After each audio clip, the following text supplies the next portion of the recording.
안녕하세요. 강인선 배성규의 모닝라이브, 저는 강인선입니다. 안녕하세요. 배성규입니다. 대선이 100일 앞으로 다가왔습니다. 지금 이 국민의힘 윤석열 후보와 이 민주당 이재명 후보가 이 아주 초박빙의 싸움을 벌이고 있는데, 윤 후보가 약간 앞서는 여론조사가 많이 나오고 있습니다. 하지만 앞으로 100일 동안 어떻게 이 판세가 출렁거릴지는 아무도 알 수 없습니다. 그래서 저희가 좀 더 그 얘기를 해보기 위해서 정치 컨설턴트 박성민 대표 모셨습니다. 안녕하세요. 네, 안녕하세요. 안녕하세요. 유튜브 잘 안 해보셨다고요? 전 거의 안 합니다. 아, 그래요? 네. 네. 근데 편하시게 그냥 얘기하시면 좋습니다. 예. 오히려 방송보다 편합니다. 네. 네. 사실 이번 대선에 이제 지금 뭐 다들 대선 얘기만 하잖아요, 사람들이. 근데 그 박 대표님 보시기에 어떠세요? 이번 대선은 이전에 있었던 선거들하고 아주 다릅니까? 뭔가 아주 특별한 그런 부분들이 있습니까? 글쎄 우리 언론에서 많이 얘기하잖아요. 네, 그러니까 네. 처음으로 영성 국회의원들이 네, 정치 그렇죠. 경험이 없는 네. 예, 예. 한다. 네. 이런 거는 늘 있었던 얘기고. 네. 어쨌든 가장 특징적인 게 윤석열 국민의힘 후보가 네. 문재인 대통령이 검찰총장을 임명한 분인데 그렇죠. 정치를 하는 것도 그런데 국민의힘으로 넘어와서 그렇죠. 예. 대통령 후보가 됐잖아요. 네. 그러니까 이런 거는 아주 낯설죠. 그렇죠. 네. 처음 보는 네. 풍경이긴 합니다. 근데 이제 한국의 대통령 선거가 이제 7번 있었거든요. 이제 네. 직선제 부활하고 난 뒤에. 그래도 대통령 선거 때는 그래 희망과 기대가 있고 막 그런데 네. 이번엔 좀 그런 게 없는 것 같아요. 그렇죠. 그래서 좀 상대적으로 우울하고 맞아요. 네. 예, 그런 선거가 돼 있고 그동안에 대통령 선거라는 게 한국 사람들이 약간 후보들에 대해서 부채식이 있었어요. 네. 아. 되면 양김 같아도 민주화에 그렇게 기여를 했는데 우리가 네. 대통령 만들어줘야지. 또 다 만들어줬고. 그렇군요. 그렇죠. 박근혜, 문재인 후보도 박정희 딸이기도 하지만 그 전에 이명박 후보한테 1.5%로 아깝게 진 거. 그렇죠. 깨끗하게 승복했으니까 네. 이번에 그렇죠. 우리가 한번 만들어주자. 그렇죠. 이런 게 좀 있고. 네. 문재인 후보도 노무현 대통령이 좀 빅쇼로 죽었고 지난 대통령 선거에서 2012년에 네. 좀 아깝게 졌으니까 네. 우리가 한번 네. 밀어주자 이런 게 있었는데 그렇죠. 이번에는 이재명 후보나 윤석열 후보나 두 분 다 예. 별로 대중들이 이렇게 부채의식이 없는 후보들이에요. 그렇네요. 그런 것도 좀 있고. 그런데다가 이제 또 지금 워낙 이제 비호감 선거라고 그러잖아요. 이제 좀 덜 싫은 사람을 뽑아야 되는 상황이 됐다. 근데 사실 그런 것도 좀 약간 새롭기는 한 것 같아요. 아무래도 이제 그 일체감을 갖는 예. 그 정당에서 성장한 분들이 아니잖아요. 네. 그러니까 그렇죠. 그렇게 예. 그 일체감을 갖지 못하니까 아무래도 비호감이 또 높은 거예요. 그 비호감이라는 그렇죠. 건 그냥 진영 싸움의 영향일 수도 있어요. 네. 양쪽 네. 진영이 갈려 있으니까 비호감도 높은 것도 좀 있지만 확실히 그 대중과의 일체감은 별로 없어요. 그렇죠. 그렇죠. 네, 예, 네. 예. 그리고 지금 이제 지난 이제 100일 또는 그 전에 후보들이 결정됐을 때 양측이 다 그때 여론조사를 보면 이 윤석열 후보는 컨벤션 효과를 좀 얻었고 이재명 후보는 못 얻어서 이 차이가 조금 났었어요. 물론 최근엔 좁혀들었는데 이 대선 100일 전에 한 여론조사가 거의 승패를 그대로 갈랐다. 이런 그 역대 대선 여론조사 결과들이 많은데 이번에도 100일 전 여론조사 결과가 대선 결과로 똑같이 이어질 거라고 보십니까?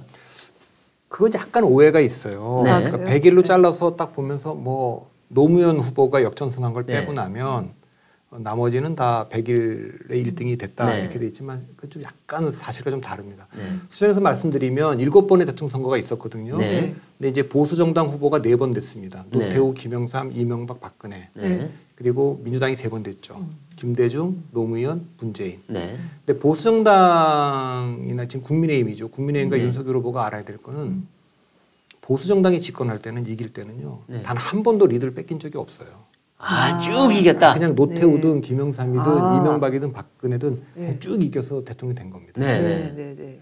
근데 노무현 후보만 역전한 것이 아니고 네. 이제 100일이니까 언론에서 그 김대중 후보도 이해창 후보랑 100일쯤에는 앞섰다 이렇게 돼 있는데 네. 사실 그렇지 않고요. 네. 이해창 후보가 됐을 때는 더 앞섰어요. 네, 그랬죠. 근데 이제 그 100일 전후에서 바로 그 직전에 두 아들 병역 문제가 생겨서 아. 90 며칠째 한 조사가 처음으로 역전된 겁니다. 아, 네. 그렇군요. 그러니까 그때 이제 그 조사에서 김대중 후보가 이해창 후보보다 앞섰다 뭐 이렇게 네. 돼 있는 건데 엄밀하게 보면 김대중 후보나 노무현 후보는 역전승을 한 겁니다. 근데 그 얘기를 보면 보수 정당이 여유 있게 리드를 못하면 네. 뭐 박빙이거나 한번 그 리드를 당하면 그렇죠. 그거를 그 역전하는 힘은 좀 약할 수도 있기 때문에 그 국민의힘이 좀 경계를 해야죠. 그렇군요.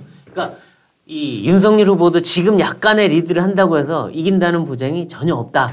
이렇게 보면 되겠군요. 그건 역시 한국에서 5년 만에 정권 교체가 네. 된 적이 없으니까 네. 김대중 정부 때도 아주 정권 교체율이 높았는데 네. 결국 노무현 후보가 됐고 네. 네. 이명박 정부 때도 굉장히 여론 정권 교체율이 높았는데 박근혜 후보가 됐어요. 네. 이제 그런 걸로 보면 물론 이제 그 노무현 후보나 또 그 박근혜 후보가 정권 교체적 성격이 조금 있죠. 왜냐하면 우리가 5년 단임이니까 그렇죠. 전임자하고 약간 차별화된 지점이 좀 있거든요. 차별화가 꽤 됐었죠, 예, 그때는. 그런 거고 특히 박근혜 후보는 전임자와의 차별화를 성공하면서 전임 대통령의 그 탈당을 요구하지 않은 그러니까 이명박 대통령 탈당을 요구하지 않았을 뿐만 아니라 네. 처음으로 완전체가 됐어요. 보수가. 네. 그러니까 그 전에는 3당 합당을 했던 그 충청도에서 JP가 나가고 나서 충청도 정당이라는 게 늘 있었어요. 그렇죠. 자민련도 네. 있고 뭐 국민중심당도 있고 자유선진당도 네. 있고 등등 있었는데 그걸 완벽히 통합을 해갖고 그렇죠. 치르는 게 2012년 대통령 그래서 보수 진보가 완전 1대1로 정면 대결했던. 정면한 게 그러니까 보수 동맹과 민주 동맹이 네. 완전 전면적으로 1대1로 붙은 게 2012년 대선이거든요. 이제 그런 선거고 그 선거가 의미 있었던 건 그렇게 붙었기 때문에 7번의 대통령 선거 중에 유일하게 과반을 넘는 그렇죠. 네. 52대 49. 네. 51.5 네. 5 이렇게 됐는데 네. 그 선거가 인상적이죠. 네, 그렇죠. 그러니까 사실 뭐 100일 전에 지금 여론조사가 막 쏟아져 나오는데 어저께 KBS가 35.5 이렇게 나온 조사가 동률로 있어요. 나왔고. 동률로 나와서 그래서 뭐 일무다 그러는데 네. 분명한 거는 한 그 윤석열 후보가 후보로 뽑혔을 때 네. 그때보다는 격차가 좀 축소된 건 확실히 그렇죠. 그러니까 이재명 후보가 많이 올라갔다기보다는 윤석열 후보에 대한 선대위 뭐 지금 내용도 그렇죠. 있고 네. 여진이 계속되니까 일단 유보적인 걸로 빠졌고 네. 그럼에도 불구하고 윤석열 후보가 다 앞서고 있는 거는 기본적으로 정권교체 여론이라고 하는 지형 자체는 네. 에베레스트가 높은 거는 히말라야에 위에 있으니까 높은 거 아니에요. 그런 거죠. 그걸 깔고 가고 있는데 네, 네. 이거를 지금 극대화 못 시키고 있는 게 문제입니다. 그렇죠. 네.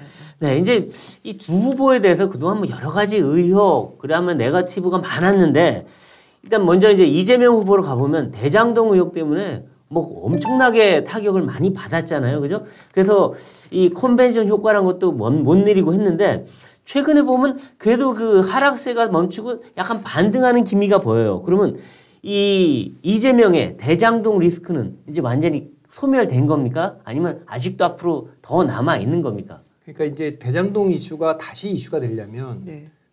이제 수사 결과를 통해서 뭐가 더 나와야 되지 않습니까? 네. 근데 이제 대통령 선거를 앞두고 검찰이 수사를 하고 있는데 네. 여기서 뭐 이재명 후보에 대해서 뭘 더 밝혀내서 네. 그럴 기미는 없어요 지금. 기소를 한다. 네. 네. 그거는 뭐 감당할 수 있겠어요? 검찰뿐만 아니라 한국 정치권이 네. 뭐 그 공수처가 하고 있는 좀 윤석열 후보에 대한 것도 마찬가지입니다. 네. 유력 후보를 기소한다. 잘 안 될 것 같고 그렇다고 불기소한다. 우리가 수사를 다 해봤더니 네. 이건 뭐 의혹만 있지 사실은 아무 뭐 혐의도 없더라. 무혐의 처리. 다 무혐의 처리. 이것도 전 감당 불가할 거라고 봐요. 그러면 결국 어느 시점에 가서 네. 2007년에 그런 사례가 있었죠. 이명박 후보의 그 BBK 의혹에 네. 대해서 결국 이명박 후보가 며칠 앞두고 대선 며칠 앞두고 12월 초에 특검 수용했죠. 네. 그리고 이제 특검은 대통령 선거 끝나고 나서 그때부터 실시가 이제 됐죠. 해서 네. 대통령 취임 직전에 수사 결과를 내놨어요. 네. 당선자니까 뭐 결국 무혐의 처리가 된 그렇죠, 거죠. 그렇죠. 나중에 가서 다시 이제 그게 뒤집어졌는데 결국 우리가 지금 합리적으로 예측해 본다면 기소하거나 불기소하는 게 좀 쉽지 않으니까 네. 두 정당과 두 후보가 일정한 시점에 네. 특검을 받자 정적으로 합의하고 뭐 이제 또 시간은 좀 걸릴 거예요. 특검을 네. 뭐 상설 특검으로 하냐 뭐 등등등 해서 그렇게 하다가 수사를 하더라도 대선 전에 결과는 내놓지 못할 거고 끝나고 하지 않을까 그렇게 예측은 해봅니다. 그러나 이제 대장동 이슈와 윤석열 후보의 그 각종 의혹들 이것을 그게 등가로 놓고 보기엔 좀 어렵고 네. 일단 그 대장동 이슈가 부동산 이슈이기 때문에 네. 대중들이 그 민감한 특히 젊은 층이 민감한 이슈이기 때문에 조금 더 데미지는 더 줬다. 네. 그래서 이재명 후보의 그동안 강점이었던 이재명은 합니다. 추진력이 네. 지금은 리스크가 된 상황이니까 네. 그렇죠. 그건 예, 조금 뭐 이재명 쪽에서는 좀 아프겠죠. 네. 그리고 이제 이재명 후보 뭐 이거에 대해서 이제 특검 문제가 이 논의가 될 텐데 이거는 더 이상은 이제 지지율이나 뭐에 그 영향을 주진 않는 변수가 전혀 안 되는 상황이 되는 건가요, 이제?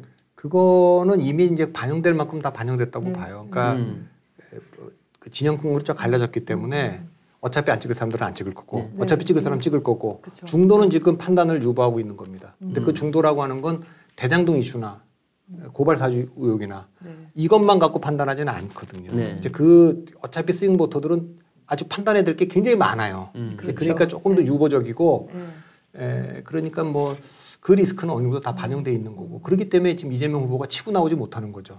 기본적으로 정권 교체 여론이 높은 상태에서 후보에 대한 그 의혹도 있기 때문에 못 나오는 겁니다. 그러니까 실제로 지금 윤석열 후보나 국민의힘이 캠페인을 잘못하고 있는 건 정권 교체 여론이 상당히 높았죠. 네. 적어도 4.7 보궐선거 때는 굉장히 높지 않았습니까? 그렇죠. 그러니까 높다 낮다라는 기준은 뭘로 봐야 되냐면 정권 교체 여론이 높다고 해서 무조건 이기는 건 아니에요. 네. 정권 교체 여론이라는 건 대체로 높기 마련입니다. 네. 네. 왜냐하면 대중들은 항상 변화를 원하기 때문에 그렇죠. 같은 당에서 정권이 바뀌는 것도 정권 교체로 받아들일 정도니까 뭔가 변화를 원하거든요.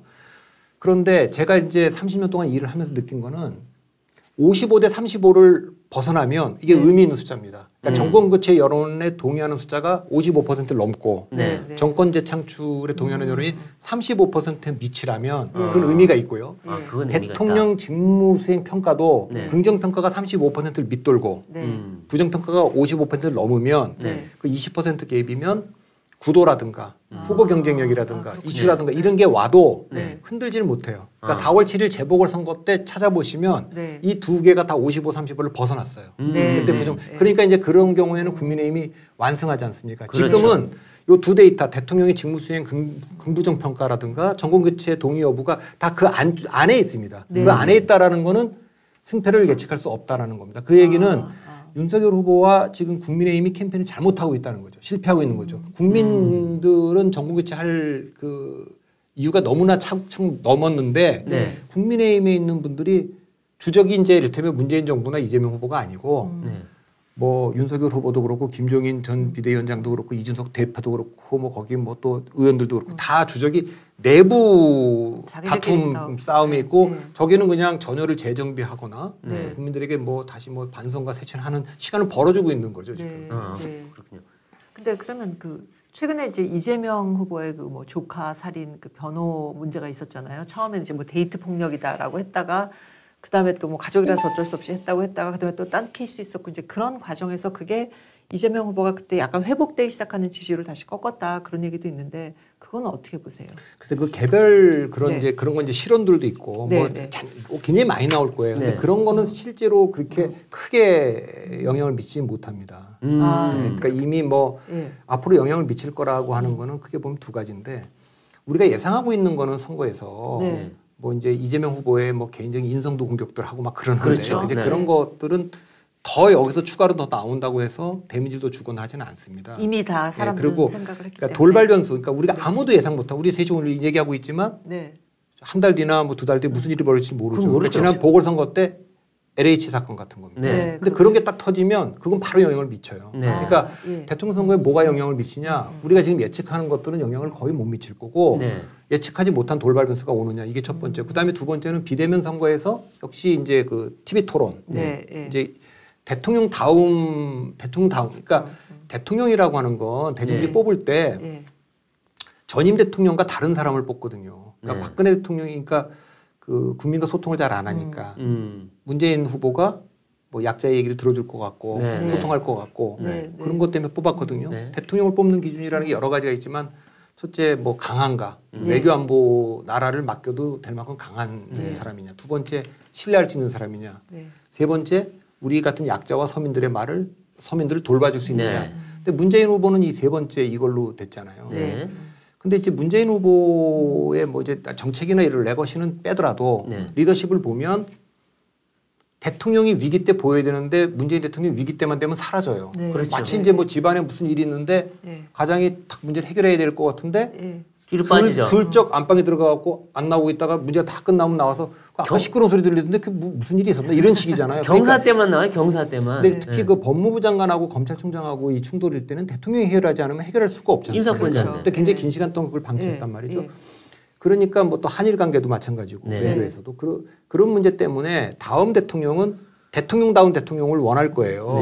문제가 생기면 그 문제를 적극적으로 어쨌든 의견을 수렴해가고 해결해 줄 수 있는 이제 그런 게 이제 TV 토론에서 대통령 다음이 누구냐지 다음 대통령이 무슨 뭐 약자의 얘기를 좀 들어주겠다 소통으로 하겠다 아니면 뭐 나도 뭐 청년들하고 무슨 뭐 공감을 한다 이런 거는 아닐 것 같아요. 그러니까 전임 대통령이 갖고 있지 못했던 것을 갖고 있는 사람이 누구냐를 찾을 텐데 그거는 그걸 뭐라고 얘기해야 될지 모르지만 한마디로 말하면 대통령다움. 그러니까 윤석열 후보가 그럼 인기 있었던 이유가 뭔가를 되돌아보면 아까 그 문재인 대통령이 대통령인데 뒤로 빠져갖고 해결을 안 해요. 조국 법무부 장관하고 윤석열 검찰총장하고 잘 지낼 줄 알았다. 추미애 장관하고도 잘 호흡이 맞춰서 해라 이렇게 얘기를 했단 말이에요. 근데 잘 안 됐잖아요. 문제를 해결하지 않았는데 그때 이 윤석열 후보가 검찰총장이지만 내놓는 메시지가 대통령처럼 비친 거예요. 헌법에 관한 얘기, 법치주의에 관한 얘기, 민주주의에 관한 얘기. 그랬는데 이제 후보가 되고 정치 처음 하니까 이제 온갖 사람들이 자문할 거 아닙니까? 젊은 사람들한테 하려면 뭐 민트 초코도 먹어야 됩니다. 뭐 반려견하고 사진도 찍어야 됩니다. 이리도 가야 됩니다. 그러니까 동네 아저씨가 된 거예요. 그러니까 우리는 지금 대통령을 원하는 건데 박근혜 대통령이나 문재인 대통령이 대한민국의 대통령의 격에 맞는 그런 대통령의 역할을 못했다. 그래서 이제 우리가 외국에 나라에서 시진핑하고 맞세워놔도 뭐 바이든하고 옆에서 푸틴하고 해도 이게 딱 봤을 때 대한민국 대통령이구나. 좀 이렇게 듬직하다. 뭐 이런 걸 기대하고 있는데 이게 뭐 완전히 그래서 저는 이제 그 이미지 100일이면 이제 시간이 많이 남았으니까 그 안에 이제 그게 이제 TV 토론에서도 그런 이미지가 또 콘텐츠가 이제 나올 거예요. 그렇죠. 그걸 지켜보겠죠. 근데 그런 면에서 그럼 이재명 후보는 어떻게 보세요? 대통령 다음이라는 측면에서는. 그러니까 이재명 후보가 인기가 있었던 것은 이제 그 올라오는 과정을 보면 이제 두 가지인데 그분이 처음 대통령 후보로 이제 올라온 거는 성남시장 할 때는 이제 뭐 복지 이슈에 뛰어들어갔고 기초자치장이지만 대통령 후보 여론조사에 1%가 됐고 그렇죠. 그때 이제 보다가 최순실 사건 이후에 그 최초로 민주당 대통령 후보 중에 다 탄핵도 얘기를 잘 안 할 때고 좀 기권 얘기 나온 게 탄핵인데 이분은 탄핵이 아니라 하야 그냥 집에 가라 이렇게 얘기를 했어요. 그 연설로 이제 강경한 주장을 했던 거죠. 이제 그걸로 이제 하야를 주장한 첫 번째 대선 후보 이래갖고 이제 인기가 확 올라갔습니다. 그리고 쭉 있다가 이제 그 선거법 문제로 묶여 있다가 대법원 무죄 판결 그리고 그 추진력 이 두 가지였지 않습니까? 근데 이제 그 두 가지가 좀 다 흔들리고 있는 거예요. 첫 번째 이제 그 무죄 판결은 이제 권순일 대법관과의 그 재판 거래 의혹도 좀 받고 있고 그건 뭐 확인된 건 아닙니다만 그런 의혹이 있고 두 번째 추진력은 대장동 이슈에서 이재명은 합니다 그랬는데 이거 뭘 한 거냐 도대체. 아니 그러니까 하긴 하는데 이제 그 추진력이라는 게 어디로 갈지 모르는 겁이 나는 거죠 이제. 그러니까 조지 패튼 같은 사람이 이제 대전차 부대를 이끌었는데 2차 세계대전 때 굉장히 추진력이 있지만 전쟁이 끝나면 그런 리더십을 필요로 하지 않잖아요. 그렇죠. 그러니까 위험해 보인다. 그러니까 이제 그런 면이 이제 이재명 후보에게 지금 넘어야 될 아킬레스 건이죠. 근데 왜 이제 이재명 후보는 그동안 뭐 형수 욕설이니 뭐 김부선 씨 얘기니 뭐 정신병원 등등 약간 이제 그런 인성에 대한 의문을 제기하는 여러 가지 이슈들이 있었잖아요. 근데 이제 아까 말씀하신 거에 따르면은 그러면은 그런 얘기들은 결국 일단 사람들이 어떤 판단하는 소재로 쓰고 이미 다 지나간 이슈라고 봐야 되는 건가요? 아니 그거는 이제 다 반영되어 있고 이미 그러니까 여성한테 이제 이재명 후보의 지지율이 좀 낮은 것도 그런 거고 다 추가적으로 나오는 그 영향은 그거는 이제 아니 그리고 그것은 이제 선거 이제 그 직전에 다시 한번 또 상기를 하겠죠. 그러니까 그러나 일단 그것이 이제 다 잠재되어 있기 때문에 올라오지 못한 겁니다. 그러니까 대중들이 대통령 후보를 뽑을 때 기준이 세 가지예요. 가장 쉽게는 뭐 기준이 굉장히 여러 가지가 있습니다. 업적, 비전, 이미지로 하느냐, 아까 강한가, 신뢰할 수 있는가, 돌봐줄 수 있는가 이런 게 있지만 제가 딱 선거를 하면서 정리한 세 가지는 이거예요. 좋아해서 찍거나 필요해서 찍거나 상대가 싫어서 찍거나. 그렇죠.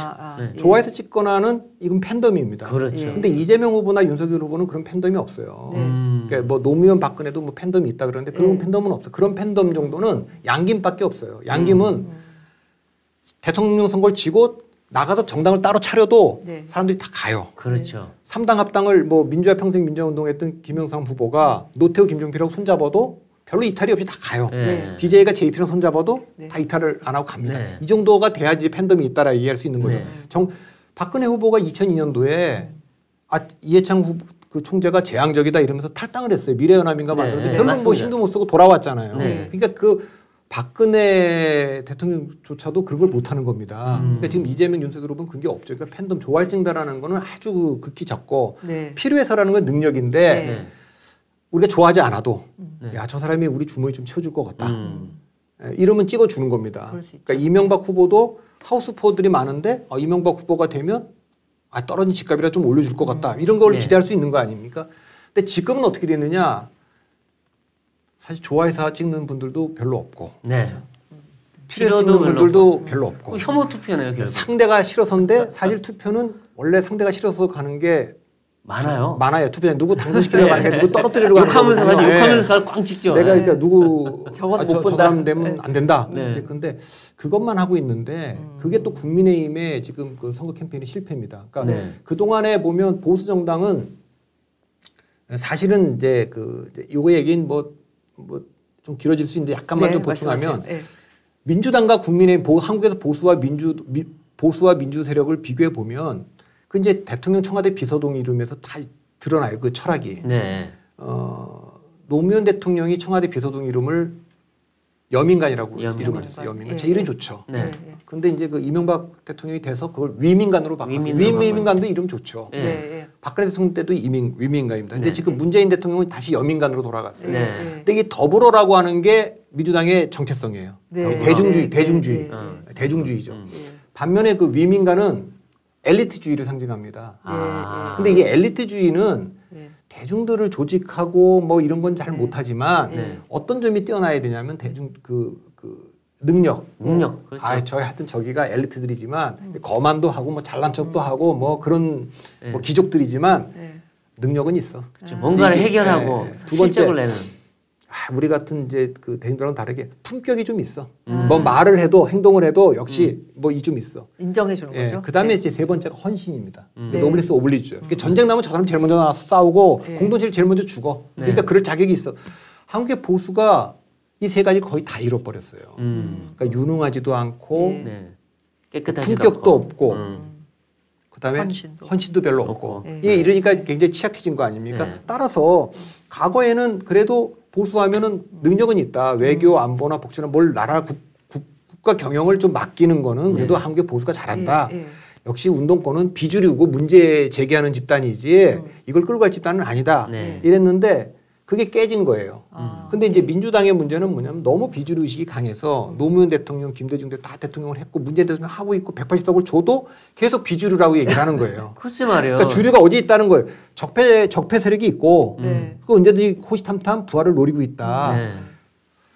김대중 후보나 노무현 후보도 고등학교만 나오고 얼마나 비주류로서 어렵게 살았겠습니까? 네. 그래서 이제 피해 의식이라는 게 있어요. 네, 그러니까 있죠. 피해 의식이란 건 어떻게 보면 좀 약간 건강한 에너지도 될 수가 있습니다. 네, 그러니까 네. 자기를 개발하는 데 에너지가 되고. 근데 지금 문재인 정부 들어와서 하는 거는 피해 의식을 넘어서서 네. 피해 망상이 돼 버린 거예요. 피해 망상은 야 이거 내가 사실은 힘이 제일 센데도 왕이 네. 누가 날 죽이러 오려 그런다. 그렇죠. 누가 날 독살하려 그런다. 뭐 이런 거 아닙니까? 180석 줬는데 네. 그 국민의힘이 방해해서 못 한다고 그러잖아요. 그러니까 감당을 못 하는 거죠. 네. 어떤 적폐의 부활, 네. 네. 이를테면은 뭐 보수 언론이나 검찰주의자들이나 뭐 재벌들이 어디서 뭔가 이렇게 속닥속닥 모의를 해서 언제든 이걸 뒤엎을 수 있다. 제가 보기엔 그런 시대 끝났습니다. 그럼요. 조선일보에 대해서 아주 막강한 힘을 갖고 있는 시들 다 그럼. 얘기하는데 그런 시대가 아니잖아요. 아니죠. 네. 그러니까 어떤 공포감이 있는 거죠. 그러니까 그런 것이 네. 좀 지나칠 정도로 지금 있어서 네, 네. 그런데 이제 거기는 그렇다 치더라도 그 보수 진영 내에서도 그러면 우리라도 좀 정신 똑바로 차리고 네. 그 보수는 그 동안에 이제 좀 좋게 말하면 주류의식이 있고 네. 나쁘게 말하면 소유욕이 너무 강했던 거죠. 네. 네. 학교도 냈고 교회도 네. 냈고 회사도 냈고 언론도 냈고 네. 네. 네. 나라도 냈고 네. 그러니까 그것은 어떻게 보면 비판받을 지점이 분명히 있지만 네. 좋은 점은 뭐냐면 예. 책임감이 있죠. 네. 아. 내 거니까 이걸 정말 잘 되게 해야 되고 소중하게 해야 된다라는 게 있잖아요. 네. 근데 그런 의식이 굉장히 약해진 거예요. 네, 네. 그러니까 이 대한민국이 지금 좀 불행하게 사학재단으로 말하면 간선이사가 파견된 네. 주인 없는 네. 나라처럼 네. 그러니까 아무도 이걸 책임 있게 끌고 가려고 하는 게 없는 거 아닌가? 네. 약간. 자, 이제 이재명 후보의 이제 정책 분야를 좀 보고 싶은데 지금 이재명 후보를 보면 주로 이제 부동산 세금 규제 강화 이쪽이고 이 역사 문제에 있어서 뭐 왜곡 발언을 단죄한다 그러고 그다음에 이제 복지 이쪽으로 기본소득 공짜 이쪽으로 주로 내미는데 이것이 득표 효과가 상당히 있었어요. 지난 총선까지도 보면. 근데 최근에는 이게 효과가 상당히 사라지고 있다는데 이런 이재명 후보의 득표 전략 어떻게 평가하세요? 그러니까 지금 코로나 바이러스의 변이 바이러스가 또 이제 오고 있는데 제가 이재명 후보와 홍준표 후보 네. 두 분이 이제 코로나 전국일 때 FJ 같은 걸 해보면 민주당에서는 이재명, 그다음에 뭐 보수정당에서는 홍준표를 지목하는 게 많아요. 그러니까 그때도 제가 느낀 걸 딱 보면 이 코로나 상황을 그 대중들은 전시로 보고 있습니다. 전시다. 전쟁이죠 지금. 전쟁이기 때문에 야전 사령관을 원하고 있는 거예요. 그 이재명 후보가 거기에 정말 잘 어필한 거죠. 그러니까 정은견 질병청장이 총사령관이라면 그런 이미지를 얻은 거죠. 네. 이재명 후보는 뭐 신천지도 가서 이제 다 뭐 검사 안 받겠다는 거 다 끄집어내서 하고 네. 뭐 이러니까 야전사령관의 이미지가 있었어요. 그러니까 재난지원금이 됐든 기본 재난지원금을 줄 때도 첫 번째 재난지원금 총선 전입니다. 네. 그때 재난지원금이라는 표현이 있는데 이재명 후보는 뭐라 그랬냐? 재난기본소득이라 그랬어요. 네. 그러니까 이걸 계속 맞아요. 그때부터 기본소득으로 밀었습니다. 맞죠. 네. 이제 그런 것들이 뭐 또 경기도에서만도 또 주기도 하고 네. 이런 것들이 굉장히 긍정적이었는데 네. 코로나의 끝이 보이는 터널 상황에서는 점점 이게 이제 더 이상 아까 제가 조지 패튼 얘기를 했지만 전쟁 끝나고 나면 네. 그 야전사령관이 필요 없으니까 그랬는데 지금 또 다시 코로나가 또 더 글쎄요. 커지면 오미크론이 이제 네. 그러면 이제 또 그런 리더십을 또 필요로 하고 있고. 그런 예. 재난지원금이나 기본소득이 긴급 상황이니까 네, 그러니까 네, 긴급 상황에는 뭐 긴급하게 대처를 해야 되니까 네. 이제 그런 게 어떻게 될지는 잘 모르겠습니다. 그러나 이제 그냥 일반적으로 보면 네. 문재인 정부의 부동산 정책이 실패라는 것은 네. 제가 뭐 정책 전문가는 아닙니다. 정책을 네. 빼놓고 다른 얘기를 좀 하면 그 부동산이든 뭐든 욕구만 해결해 주면 되지. 사람이 뭐 임대주택에 살든 뭐 공공주택에 살든 살면 되지. 그래서 그런 정책을 폈단 말이에요. 그러니까 뭐 강남에 살아봐 사는데 다 강남 살 필요 없다. 임대주택도 괜찮다. 네. 공공주택에 살아도 좋다. 네. 근데 그분들 거기 다 안 살잖아요. 본인들 그렇죠. 강남에 살고. 자, 그러니까 그건 대중들이 안 받아들이는 거죠. 네. 이건 약간 어떻게 보면 사회주의적 방식이죠. 네. 욕구만 해결해 주면 된다 이거.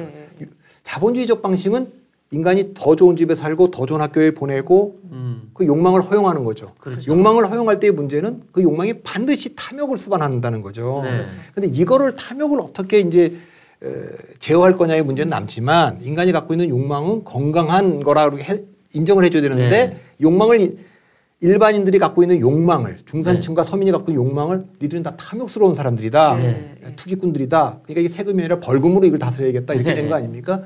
이제 그래서 이제 실패를 했고 돈을 나눠준다라는 것도 지금 이재명 후보가 뭐 그 공 하나 더 붙이는 건데 돈 좀 풀어도 된다. 일종의 부채의 화폐한데 네. 이제 그런 것도 대단히 그 기축통화국이 아닌 우리로서는 굉장히 위험한 거죠. 네. 이제 그래서 그런 거에 대해서 한국의 대중들도 여론조사를 보면 네. 평가가 썩 좋지는 않아요. 그렇더라고요. 네, 그좀 네. 위험스럽다, 네. 위험하다 네. 이제 이렇게는 보고 있고 그래서 그런 문제는 조금 더 봐야 되겠지만 그렇게 이제 그 대중들을 갖다 확 치어잡지 못해요. 왜냐하면 구도가 기본적으로 가고 있는데 그러면 이제 대통령 선거라는 건 2002년 모델이 되든지 2017년이 되든지 2012년 되든지 셋 중에 하나거든요. 네. 민주당은 지금 지고 있으니까 2000년 네. 노무현처럼 역전승을 해야 될 거 아닙니까? 그렇죠. 근데 그때는 구도가 인물과 이슈를 갖다 확 누르고 있지는 못했어요. 네. 인물도 노무현 후보가 서민의 대표로서 아웃사이더의 대표로서 엘리트인 이해창하고 대비가 분명히 있었고 네.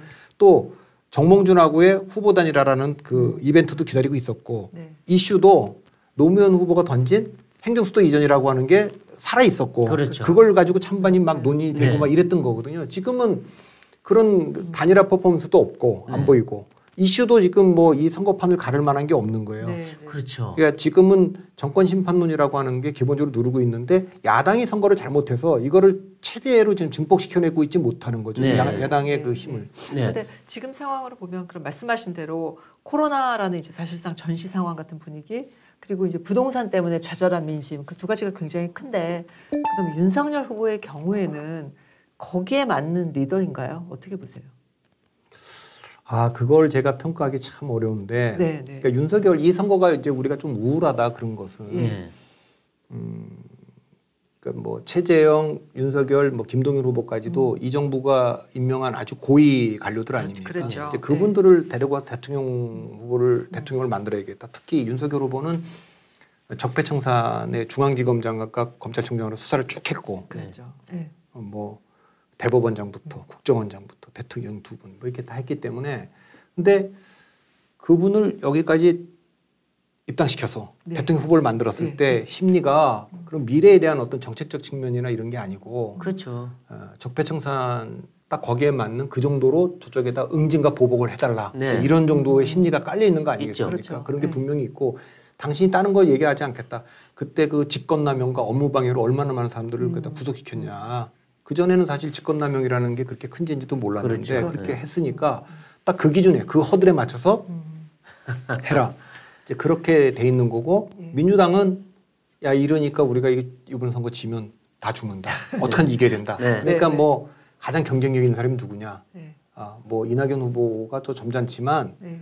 정세균 후보가 또 친노 친문에 좀 더 가깝지만 싸움꾼을 좀 무난히 질 것 같다. 근데 이제 이재명 후보는 크게 질 수도 있고 이길지도 모르니까 한번 이 카드로 가보자. 그렇죠. 이런 네. 선택이니까 어떻게 보면 나라 입장에서는 국민 입장에서는 좀 불행한 거죠. 네. 그러니까 그 미래 비전과 관련된 어떤 그런 기대가 없죠 지금. 네. 이런 상황에서 이제 예, 윤석열 후보 같은 경우에도 이제 뭐 대장동처럼 큰 건 아니지만 아까 말한 고발 사주도 있었고 그다음에 더 큰 거는 지금 김건희 씨 부인에 대한 각종 의혹, 뭐 소문 이런 것들인데 이거는 아직 본격적으로 터진 것 같진 않아요. 전번에 한번 터졌다가 벽화 때문에 사라지고 했는데 이거 어떻게 보십니까? 앞으로 더 커질까요?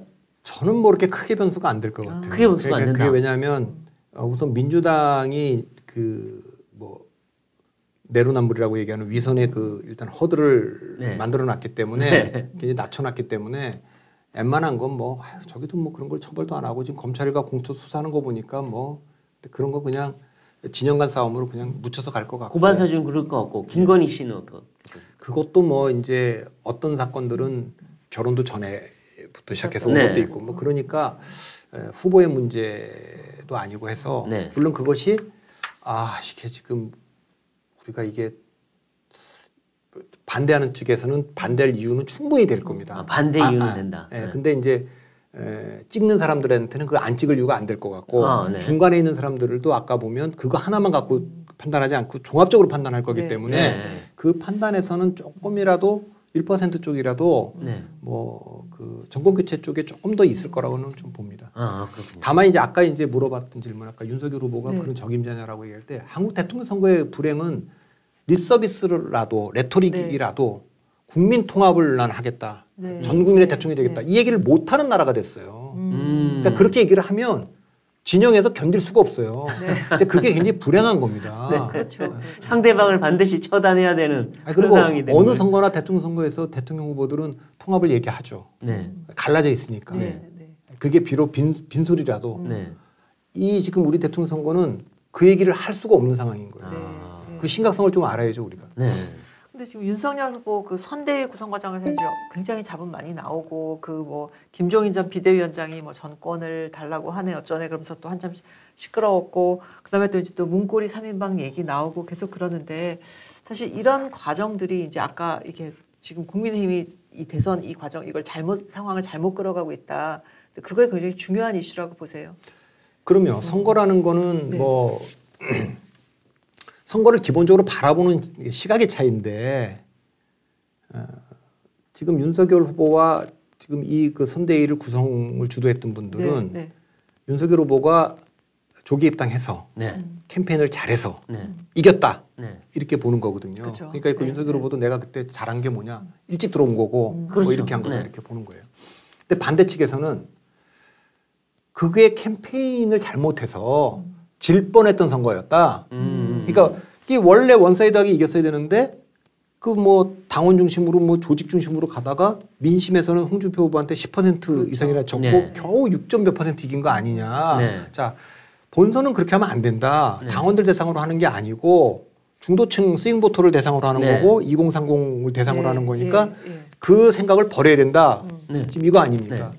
저는 후자가 맞다고 봐요. 네. 본선은 그리 가야죠. 네. 그렇죠. 근데 네. 지금 이걸 뭐 메모드하게 간다. 네. 예, 그리고 뭐 모두가 다 참여해야 된다. 윤석열 후보의 최대 약점이 뭡니까? 정치 경험이 없는 것도 네. 있지만 네. 뭐 특수부 검사 오래 했으니까 네. 정치는 뭐 안다고 본인은 생각하지 않겠어요. 그러나 선거 경험은 없는 겁니다. 없죠. 유일한 선거 경험이 네. 뭐냐? 유일한 선거 경험이 당내 경선에 가서 이긴 거예요. 네. 아 선거는 이런 거구나. 이렇게 하니까 다 이렇게 메모돼서 다 이렇게 하면 돼. 사실은 그거는 이제 그 김종인, 이준석이 지적한 문제가 맞죠. 네. 중도지향적이어야 되고 슬림하게 해야 되고 책임 단위, 전략 단위를 분명히 해야 되고 이건 맞습니다. 근데 그렇게 지금 안 가잖아요. 그럼 일단 지금 빼고 가는 겁니다. 네. 그러면 지지율이 흔들리면 이제 여기 사람들이 그 중도지향적인 인사들도 합류를 못 할 거고 네. 당 대표도 네. 이걸 뭐 사보타지 할 수도 있고 이렇게 네. 흔들리면 지지율이 흔들릴 거 아닙니까? 네. 그러면 조만간에 네. 선대의 새 신론이 나올 거예요. 그렇겠죠. 역전 지지율 역전이 나오면 나 그리고 불안불안하면 오차범위 안에 있는 조사가 계속 나오면 이대로 선거 질 수 있다. 네. 후보를 바꿀 수는 없잖아요. 그건 안 되죠. 그럼 이제 선대위를 바꾸는 건데 네. 이게 2012년에 그렇게 됐어요. 박근혜 후보가 그 선대위 난맥상이 계속 되니까 네. 그 갈등을 빚었던 그 김무성 네.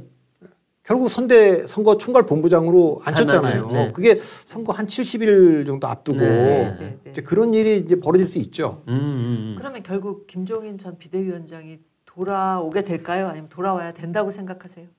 저는 돌아와야 된다는 생각은 안 합니다. 돌아올 거라고. 왜냐하면 네.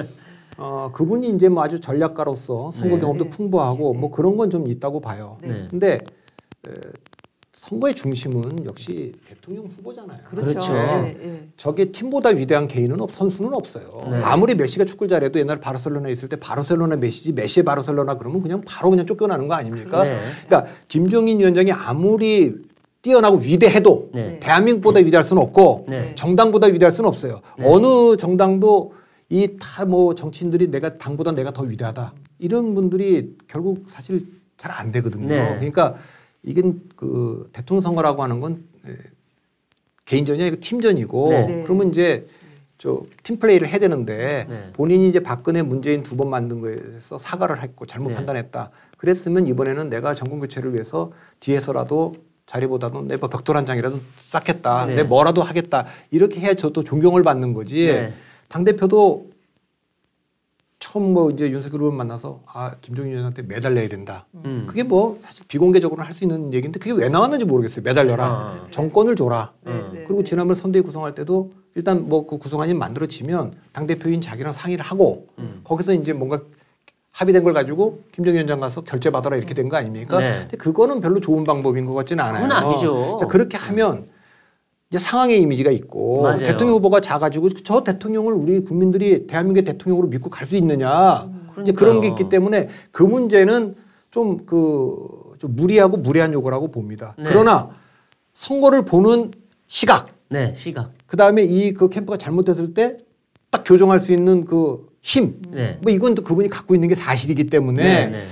글쎄 타협점으로 찾는다면 이제 그분하고 소통이 잘 되는 분들. 네.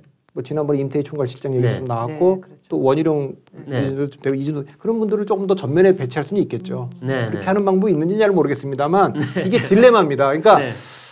그분한테 상황처럼 비치게는 하면 안 되는데 또 그분이 네. 하는 얘기가 또 틀린 얘기는 아니어서 네. 선거 전략상으로는 네, 네. 그런 딜레마가 있는 것 같습니다. 네. 꼭 김종인이 아니다 하더라도 지금 다른 어떤 중도층에 소구할 수 있는 그런 분들을 앞에 많이 세우면 좋겠는데 그게 지금 없어요. 근데 왜 그럴까 보면 이 윤 후보 주변에 정말로 가신 그룹이라고 할 수 있는 측근 그룹이 생겨서 뭔가 귀와 눈을 막고 있는 거 아니냐. 그래서 문고리 논란이 나오는데 굉장히 안 좋은 논란 같아요. 문고리 논란이 벌써 나왔다는 거는 이게. 근데 그 이너서클이라는 건 어느 후보한테나 있습니다. 있긴 있죠. 그리고 그 일은 보통의 경우는 저희를 내가 해야 되는데 저 자리에 내가 가 있어야 되는데 네. 못 가는 사람들이 하는 얘기입니다. 그러니까 저 문고리가 누군지 모르지만 되게 문고리는 딱 3인방 정도 하는 게 딱 맞지 않습니까? 이게 한 5인방 해도 너무 많고 문고리 같지가 않잖아요. 3인방 해야 그래도 진짜 핵심이구나 이런 느낌을 주니까 자꾸 문고리 3인방 이렇게 하는 것인데 선거를 바라보는 시야, 뭐 전략, 메시지 이게 옳다면 그 이너서클이 있는 게 좋습니다. 왜냐하면 그래야지 그 사람들이 유연하게 지금은 그런데 이제 그분들이 누굴 얘기하는 건지 모르겠는데 언론에서는 뭐 이제 세 명의 의원을 이제 지목해서 얘기를 하는데 그분들이 이제 선거 전략에서 당내 경선했던 방식을 그대로 고수한다면 조만간에 그러면 이제 쇄신의 대상이 될 수가 있죠. 그렇죠. 그러지 않고 좀 길을 열고 그래서 조금 유연하게 한다면 그분들이 뭐 공이 있는 거 아닙니까? 그때 판단 못할 때 후보한테 입당을 권하고 선거를 이겨냈으니까 선거도 본선도 경선은 이렇게 해왔는데 본선은 이렇게 하면 안 된다. 그래서 뭐 플랜 B로 해서 이겨낸다면 역시 능력이 있다. 그러면 그분들이 집권한 다음에 중요 보직을 맡아도 누가 뭐라 그럴 사람이 없죠. 그거 자체는 저는 문고리 없으면 또 이상합니다. 문을 못 열어요? 문을 못 열어요. 그러니까 그거는 어느 대통령한테도 있는 겁니다. 그렇죠. 지금 보면 그 윤 후보의 문제점 중에 하나가 이분이 대통령 출마하고 나서 보여준 비전이 뭔지 공약이 뭔지 정책이 뭔지 아무것도 모르겠다. 이분은 그냥 오로지 그럼 전 정권 처단만 하는 거냐 이런 얘기들을 하는데 그리고 나와서 한 말들이라고는 실수밖에 기억이 안 난단 말이에요. 그래서 이분이 도대체 나라를 이끌 능력이 있느냐 이런 또 의문점을 제기하고 있어요. 많은 분들이. 그거는 저긴 윤석열 후보에게 책임을 물을 일이 아니고 보수 정당 보수 진영에게 책임을 물어야 될 일입니다. 그러니까 윤석열 후보가 생각해 보십시오. 윤석열 후보가 정치를 하고 싶었다. 그러면 중앙지검장 검찰총장 때부터 뭐 수사도 정치적으로 했다. 그러면 그분이 국민의힘 후보가 된다는 걸 상상을 했겠습니까?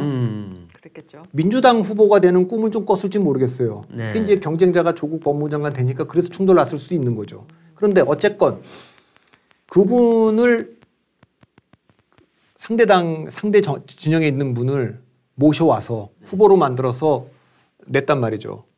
그러면 그분이 정치를 잘할 거라고 기대를 한 것도 아니고 선거도 모르고 정치도 모르는데 옛날에 그 안철수 후보를 불러냈던 분들이 이분이 메시아가 돼서 나라를 구할 거고 정치를 구할 거라고 생각하는 게 그건 잘못된 생각이지 않습니까? 그러니까 후보 개인으로만 보면 합리적 선택을 한 거예요. 조기 입당하는 것도 그러니까 그때 검찰총장을 조기에 그만두고 조기 입당하고 그래서 후보가 돼서 이렇게 하는 게 합리적인 겁니다. 근데 정권 교체적 시각에서 보면 윤석열 후보는 국민의힘이 입당하지 않고 새로운 정치를 하겠다고 밖에서 세력을 다 모아서 지금 저기 뭐 굉장히 많은 분들이 삼지대라고 하는 그 다 모아서 국민의힘 후보하고 지난 4.7 보궐선거처럼 후보 단일화를 했으면 압도적으로 이겼을 겁니다. 민주당이 설 데가 없었을 거예요. 그리고 그 호남이든 뭐 중도층이 다 그쪽에 있다가 해서 공동정부식으로 구성하면 될 텐데 그러면 그렇게 하도록 해야 되는데 최재형 감사원장을 그만두고 17일 만에 입당해갖고 대통령 후보를 하게 한 게 보수정당이고 보수 진영이잖아요. 그건 잘못된 거죠. 그때도 최재형 후보도 정치하고 싶었으면 뭐 감사원장을 계속하는 게 좋았지만 그만둔다면 저는 세 가지 옵션이 있었을 거라고 봐요. 그만두는 날 제일 나쁜 거 하책은 이렇게 그만두고 입당하는 거죠. 두 번째는 그만두고 집에 가 계시는 거죠. 상책은 그만두는 날 난 정치는 안 합니다. 그러고 가 계시는 거죠. 그래서 불려왔겠죠. 그러니까 이제 근데 다 조기 입당을 시켰고 윤석열 후보도 조기 입당됐잖아요. 그래서 지금 정권 교체는 제가 그때도 글을 좀 썼는데 후보는 그 후보 될 가능성은 입당하는 순간 높아졌지만 그만큼 정권 교체로는 그 가능성은 낮아진 겁니다. 그러니까 만일에 윤석열 후보가 바깥에 있었으면 사실은 국민의힘 후보랑 후보 단일화해서 졌을 가능성도 좀 있죠. 이길 가능성도 있지만 그러니까 그 리스크는 있지만 정권 교체는 거의 확실했을 겁니다. 자, 그러면 정권 교체 가능성하고 이걸 바꾼 건데 그거는 보수 정당과 보수 진영 사람들이 책임져야 될 일이지 후보로서는 합리적으로 선택을 한 거예요. 그렇게 되는 게 후보가 되는 길이고 대통령 되는 길이니까. 네. 근데 이런 상태에서는 집권을 한다고 해도 안정적으로 국정을 끌고 가기가 굉장히 어렵죠. 그래서 그건 이제 이미 다 지나간 얘기니까. 네. 그리고 이제 와갖고 윤석열 후보가 정책도 없고 네. 비전도 없고 공약도 안 내놓느냐. 네. 그러면 그 갑자기 되겠습니까? 그건 당이 좀 같이 고민해 줘야 될 부분이라고. 글쎄 근데 선대위가 뭘 하는지 모르겠더라고요. 전 지금 물어봐도 누가 그걸 준비하고 있는지도 모르겠고 그러니까 이 선대위가 뭔가 잘못 짜여져 있는 거 아니냐 이런 얘기들이 자꾸 나와요. 그래서 그게 제가 보면 과거에는 2012년까지는 그 박근혜 후보가 대통령 그러니까 과거에는 보수 정당이 굉장히 진폭이 컸어요. 네. 그 대통령 선거 앞두고는 엄청나게 혁신을 하다가 네. 대통령 되고 나서는 자기 정체성을 재빨리 돌아가거든요. 그렇죠. 그러니까 박근혜 후보와 박근혜 대통령은 완전히 다른 사람이에요. 2012년에 굉장히 선거 전략이 좋았어요. 경제민주화뿐만 아니라 그때 하우스 푸어가 문제가 됐기 때문에 가계 부채가 문제가 됐는데 네. 그것도 공약을 문재인 후보하고 박근혜 후보 그때 10대 공약을 착 비교해 보세요. 박근혜 후보 10대 공약이 잘 짜여져 있어요. 네. 단단하게 교육 정책도 그렇고. 네. 지금은 그런 기능이 다 망가졌어요. 그러니까 이게 보수가 분열하면서 어떻게 보면 전략 하는 분들도 거의 다 떠났고 정책하는 분들도 거의 다 떠났고 뭐 홍보하는 분들 그러니까 옛날에는 보수 정당이 상당히 선거를 잘하는 정당이었어요. 네. 근데 지금은 민주당보다 못합니다. 그러면 우리가 정치적으로 세상을 지배하는 두 가지 방법이 있잖아요. 자기 생각대로 현실을 바꿀 힘을 갖거나 독재 때 하는 거죠. 군사정권 때 이렇게 한 거 아닙니까? 그럼 뭐 그냥 총칼로 하는 거니까 되죠. 그러니까 그게 불가능해진 상황에서는 현실에 맞춰 생각을 바꿔야 되는 거예요. 이게 선거입니다. 네. 그 대중들이 어떤 걸 좋아하고 이 흐름을 못 쫓아가고 있는 거예요 지금 보수가.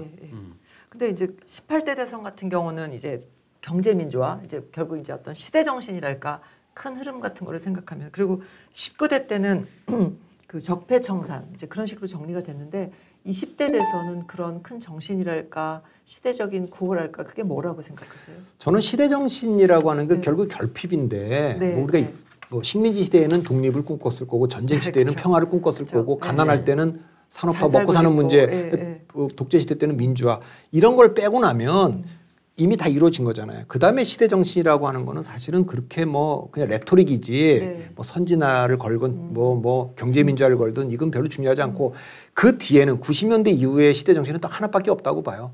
이게 양극화가 너무 심해졌기 때문에 우리나라만의 문제가 아니고 전 세계적으로 이건 자본주의 시장을 좀 교정해야 되는 문제가 있어요. 불평등의 문제죠. 근데 이 얘기가 쉽지 않은 이유는 누구도 대안을 갖고 있질 않아요. 한국의 대통령만 없는 게 아니라 미국 대통령도 못 갖고 있어요. 러스트벨트가 무너졌는데 다 알죠. 왜 무너진지도 알아요. 세상의 문제가 해결 못하는 이유는 세 가지 아닙니까? 첫째는 원인도 알고 해결책도 있는데 실행하지 못하는 경우 기득권 때문에. 두 번째 원인은 아는데 해결책 못 찾은 경우. 세 번째는 원인을 모르는 경우잖아요. 지금 양극화는 원인까지는 알아요. 해결책을 못 찾은 거지. 해결책을 못 찾았는데 시대정치 백날 얘기하면 공정하고 정의가 어떻고 뭐 양극화 해소를 하겠다. 청년들 위해서 뭐 해준다. 말의 성찬이 별 비치도 않아요. 그러니까 뭐 이런 공약이나 비전 제시해봐야 별 효과도 없다. 그렇죠. 왜냐하면 그게 안 될 거니까. 그리고 세계화가 얼마나 급속도로 진행이 됐냐면 우리 그러니까 전쟁 중에는 정치인들과 외교관과 군인들이 영웅이잖아요. 그렇죠. 아까 우리 조지 패튼 얘기도 했지만 메가던 아이젠허워 다 영웅이잖아요. 근데 그 다음에는 전쟁 끝나고 나면 뭐 건국이나 독립의 아버지들, 뭐 박정희도 그렇고 리카뇨도 그렇고 다 그런 사람들이. 그리고 이제 뭐 민주화의 뭐 만델라나 바웬사나 뭐 김영삼, 김대중 이런 분들도 전 비슷하고 냉전 시대 때는 무슨 뭐 마지막으로 80년대 레이건이라든가 대처라든가 뭐 이런 사람들 다 고르바초프 이런 사람들 아닙니까? 그쵸. 90년대부터요. 냉전이 딱 끝나고 독일 통일되고 나서 다 그 세계적 지도자들이 다 자기네 나라로 돌아갔어요. 그때부터는 전 세계적 스타는 스포츠 스타들, 연예인들, 기업인들, 뭐 빌 게이츠, 스티브 잡스 이런 사람들이죠. 그러면 이제 정치인들은 작아졌는데 왜 전쟁도 아니고 뭐 냉전도 아니고 그러니까 처음에는 가서 그 나라를 대표했어요. 2000년 들어오면은 그 나라를 대표하는 게 아니라 대통령이 당파를 대표하게 돼요. 그러다가 그러니까 빌 클린턴만 해도 그 다음에 이제 조지 부시 오다가 그 다음에는 당파를 대표하는 것도 아니고 트럼프 시대 오면 당파 안에서 계파를 대표하는 거예요. 그러니까 아주 협소해진 겁니다. 근데 그 나라의 지도자가 아니라 아주 그 편협한 지도자가 된 거죠. 그런 상태에서 한 나라의 대통령이 할 수 있는 일이 거의 없어요, 이제. 왜 미중 패권이라 그러는데 외교 안보 전략을 대한민국 대통령이 뭘 할 수가 없어요. 지금 뭐 북한의 뭐 개성공단 아니 뭐 마스크, 백신 이런 얘기하지만 금강산 얘기하지만 할 수 있는 게 없어요. 네. 산업 정책도 공장도 마음대로 중개 못 지어요. 화해 있고 갖다 쓰지도 못해요. 마음대로. 지금 팬데믹에서 우리가 뭐 백신 개발한다고 해서 그게 그 국제적으로 공인받지 못하면 그 우리끼리 맞았다고 외국 들어갈 수 있는 것도 아니에요. 그러니까 이건 뭘 기준으로 뽑아야 될지 지금 우리나라 모르겠네요. 대통령이 제가 극단적으로 할 수 있는 게 그 돈 나눠주는 거 복지 외에는 할 수 있는 게 없다. 그러면 이재명 최고네요. 뭐 그러니까, 돈 다 나눠주면 되는데. 그러니까 나눠주지 네. 말자는 사람도 있는 거니까. 그러니까 네. 뭐 교육 정책이라든가 한 나라의 대통령을 뽑아서 그 나라가 독자적으로 할 수 있는 게 점점 그 줄어드는 시대죠. 네. 근데 여기서 지금 이제 이 사람들 가장 관심사 중에 하나 부동산인데 지금 그 두 후보 간의 가장 극명한 차이점도 부동산 세금 정책 같아요. 일단 이 이재명 후보는 부동산 더 규제 더 세게 한다. 세금 더 때리겠다. 이런 방향으로 나가면서 1대9 갈라치기 전략을 내세우고 있고 이 윤 후보는 아니다. 규제 풀고 세금도 줄여야 된다. 세금 넣어봤자 서민층까지 다 피해본다. 이런 논리 구조를 갖고 완전히 상반된 구조로 싸우고 있는데 어느 쪽이 맞다고 보십니까? 저는 그거 모르겠어요. 제 전문가가 아니니까. 네. 다만 세금으로 부동산을 규제하려고 하는 건 잘 안 될 것 같고 네. 다만 이제 이런 얘기 있죠. 아니 그 강남에 돈 많이 번 분들 집값이 뭐 10억 20억 뛰어갖고 네. 이분들도 탁 앉으면 그래. 이게 문재인 정부 이 부동산 한심하다고 이렇게 하면 안 된다고 막 네. 얘기를 하죠. 네. 근데 강남의 부동산 가격이 뛴 것은 정확히 말하면 돈의 가치가 떨어진 건데 경제학적으로는 그거는 사실 엄청난 돈이 유동성이 풀렸고 정책적 실패도 있습니다만 그럼 이게 돈이 이렇게 엄청나게 풀리는 건 위기가 반복적으로 온다는 거예요. 팬데믹도 있지만 금융위기가 반복적으로 오잖아요. 그러면 이렇게 오는 거는 기술 혁신과 세계화가 만나면서 양극화가 굉장히 심해지기 때문에 아까 제가 이 그 모든 플랫폼 사업자들이 다 모든 돈을 가져가는 그 심지어는 제프 베조스나 일론 머스크 같은 사람들이 뭐 재산이 뭐 300조 400조를 갖고 뭐 무슨 서민들이 놀이기구 타듯이 그냥 로켓 타고 우주 왔다 갔다 하고 이런 시대가 됐는데 옛날 스마트폰 나오기 전에는 우리가 몰랐잖아요. 그 사람들이 어떻게 사는지. 지금 매일 알려주잖아요. 그러니까 이 문제와 관련해서 보수 진영도 문재인 정부가 부동산 정책 잘못했다고만 얘기하지 말고 근본적으로 이 문제에 우리가 개선할 건 없는지 규제만 풀면 다 되는 건지 이거는 저는 잘 모르겠습니다. 그 문제에 관해서는. 자, 시간이 좀 너무 흘러서 사실 거의 뭐 마지막 질문 될 것 같은데 근데 지금 양 두 후보 모두 뭐 결국은 2030이 제일 중요하다. 2030에 이제 표를 얻기 위해서 여러 가지 일들을 하는데 정말 이번 대선에서 결정적인 그 영향력을 갖고 있는 세력들은 2030인가요? 그렇다고 좀 봅니다. 그러니까 2012년이 보수동맹과 민주동맹이 완전하게 1대1로 붙은 선거거든요. 근데 그 선거에서 그 뒤에 보수가 망한 거는 중도 보수가 이탈한 거거든요. 그래서 그렇죠. 무너졌던 거고 이제 다 돌아가고 있는 거고 민주동맹은 586 세대인 그 4050이 이제 민주당을 강력하게 지지하면서 그들의 생각으로 나라 이끌고 가면서 2030이 그걸 지지해 준 거거든요. 이 동맹, 이 동맹이 깨지고 있는 겁니다. 보수가 무너질 때는 보수와 개혁의 그 동맹, 3당 합당했던 그 개혁 동맹이 깨지면서 이제 중도 보수 이탈하면서 무너졌다면 여긴 지금 4050과 2030이 균열이 생긴 거죠. 그게 4.7 재보궐선거 때 그걸 이제 확연히 봤던 거 아닙니까? 그러니까 왜 그 사람들이 캐스팅 보트를 지느냐? 60대 이상에서는 국민의힘 지지가 강하고 뭐 흔들릴 것 같지가 않아요. 뭐가 나와도 40대도 민주당 지지가 강할 것 같고 50대는 전통적인 스윙 보터예요. 그러니까 박근혜 정부들 지지했다가 실망해갖고 민주당 찍었는데 이건 뭐 똑같네. 그래갖고 지금 고민하고 있는 거죠. 그래서 여긴 팽팽할 것 같고 20대 30대인데 20대 30대가 단순히 무슨 뭐 공정 이슈만 있는 건 아니에요. 외교 안보에서도 이분들은 20, 30대를 하나로 묶을 수는 없지만 굳이 하나로 묶는 카테고리가 있다면 이분들은 선진국에 태어난 첫 번째 세대입니다. 그전 세대는 다 후진국에 태어난 사람들이에요. 그러니까 가치관이 달라요. 뭐 그전 세대가 국가와 민족, 회사 이런 거라면 이분들은 개인이고 그래서 중국과 북한을 부정적으로 보죠. 개인의 자유를 억압하고 김정은이 뭐냐 할아버지 아버지 잘 만나갖고 물려받은 재벌 3세하고 뭐가 다르냐 이렇게 볼 거 아니에요. 최강 갑질을 하고 있는. 그러니까 오히려 이제 그런 생각. 근데 민노총에 대해서도 저분들이 뭐 40대 50대도 일도 못 하는데 돈은 많이 받죠. 연공서열을 반대하면서 아니 능력 있으면 30대 사장도 나올 수 있고 돈 뭐 많이 받을 수 있고 성과급도 달라 뭐 이렇게 하자 이런 거 아닙니까?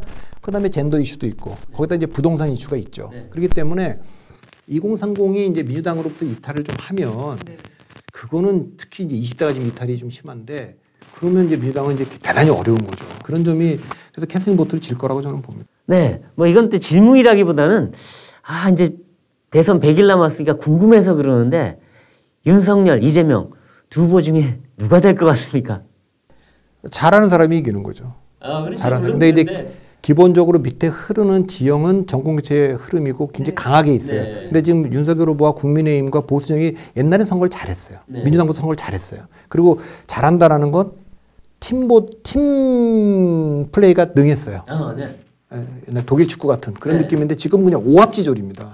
그러니까 이렇게 보수 정당이 엉망이 된 건 저는 이제 처음 보는 거거든요. 확실히 지금 그런 게 이제 변수입니다. 그게 변수다. 그렇군요. 예. 저희가 박성민 정치 컨설턴트 모시고 사실 대선에 대해서 여러 가지 분석을 해봤는데 굉장히 그 새로운 통찰력을 갖고 있어서 저희가 지금 여태까지 생각했던 것과는 다른 시선으로 상황을 볼 수 있는 아주 재미있는 시간이었던 것 같습니다.